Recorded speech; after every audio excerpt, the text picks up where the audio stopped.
Dear Patriots, before the news starts, please subscribe to our patriotic channel by clicking the subscribe button. Give us a thumbs up to this video. Don't forget to leave your opinion below in the comments section. Share the news on Facebook and Twitter so your friends see it. Thank you.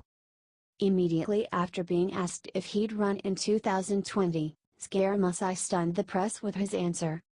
Anthony Scaramucci has never been known to back down from a challenge, but running for, and winning, a political office is a completely different beast.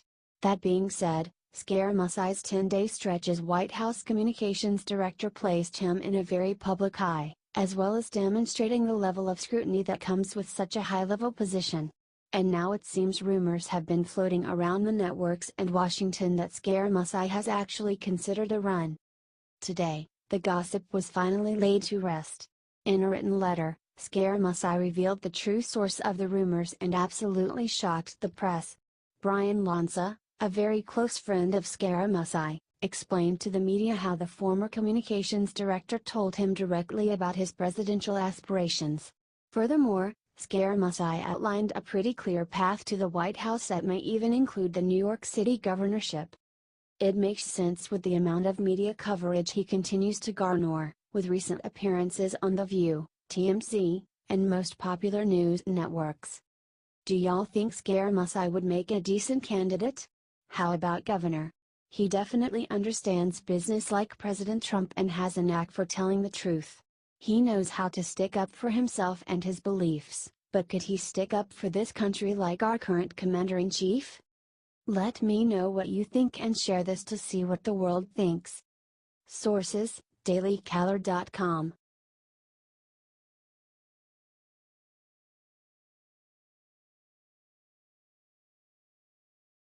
Obama did something sick on Wall Street yesterday that will make even Democrats hate him. The establishment elites and the mainstream media have basically done everything in their power to make the public forget how terrible of a president Barack Obama was. Now he has given us the perfect chance to show the Dems exactly how bad he really is. This time Obama decided to go to Wall Street and commit the cardinal sin of Democrats, which turned Hillary Clinton into a pariah. He took $1.2 million for speeches at just 3 banks this month. What a greedy move for a guy who just made over $50 million on a book. Still, it's no surprise that he would be selling out to the same people he used to talk shit on. Frankly, I'm sick and tired of this BS.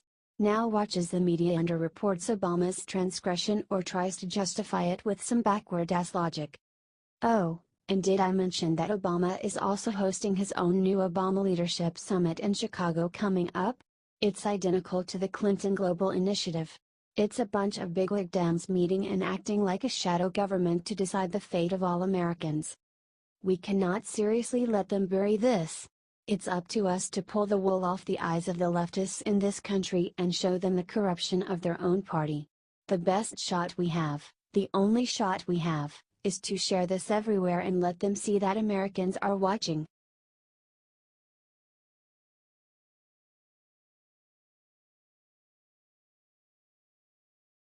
Surprise! Donald Jr. just decided to do the unimaginable with his Secret Service. Every president of the United States is required to have the Secret Service at all times to ensure their safety. They are also provided to the president's family. However, it looks like Donald Trump Jr. is not all too happy about them being around. According to a leak from a White House official to the New York Times, Donald Jr. stopped receiving protection from the Secret Service just last week. The report claims that he was not forced to give them up but instead chose to give them up because he was tired of them being around 24/7. Of course, when the Secret Service was directly contacted about the update, they simply replied, "To ensure the safety and security of our protectees and their families, we will not confirm who is currently receiving Secret Service protection." That's a good decision.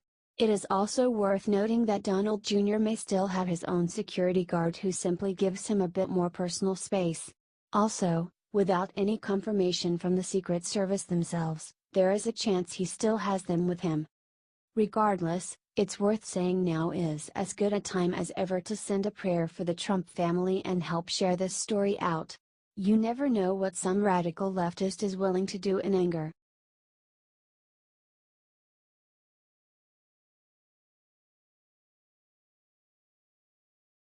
Trump in trouble. Mueller just did something sick to Paul Manafort to take down Trump. Prosecutors working for special counsel Robert Mueller told Paul Manafort that they plan to indirect Paul Manafort, according to the New York Times. The news is coming from CNN reporters that investigators even wiretapped Manafort before the 2016 election. In July, agents raided Manafort's home in Virginia and seized documents and computer files.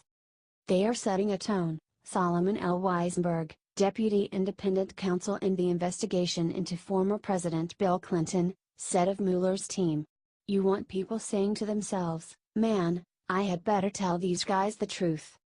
This is massive and means that Mueller is making hard moves on Trump. They probably can't find anything on Trump and are going to throw Manafort under the bus. Help share this everywhere if you think that the Mueller thing is total bullshit. We need to get this out ASAP. Thanks for reading, y'all.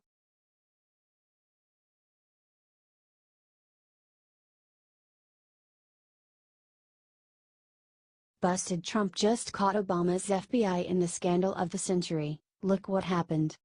A breaking report from CNN has found evidence that Trump campaign manager Paul Manafort was secretly wiretapped both by the FBI both before, during, and after the 2016 election. Sources told CNN that a Foreign Intelligence Surveillance Act, FISA, warrant was issued in secret during a 2014 investigation into work several US-based consulting firms did for the Ukrainian government. That first FISA warrant expired in early 2016 due to lack of evidence. That's when it gets weird.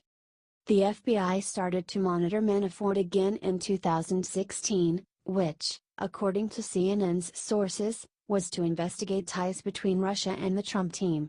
That kind of monitoring would require both evidence from the FBI that such an investigation is warranted, and approval from a top Justice Department official. Apparently, the FBI intercepted a communication between Manafort and Russians that piqued the FBI's suspicions, which caused the second FISA warrant. Manafort, for his part, has previously denied communicating with Russian operatives on purpose.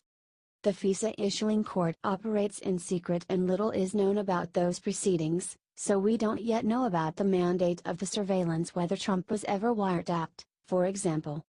Manafort has a home in Trump Tower. He also has a home in Alexandria, which the FBI raided in July.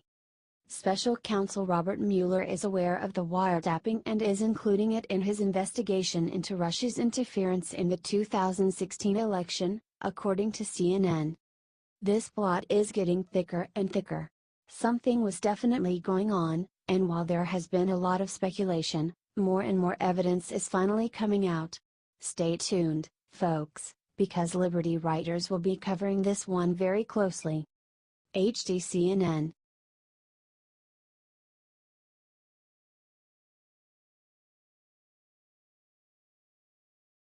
Moments after meeting Netanyahu, Trump did something in Israel no president has ever done.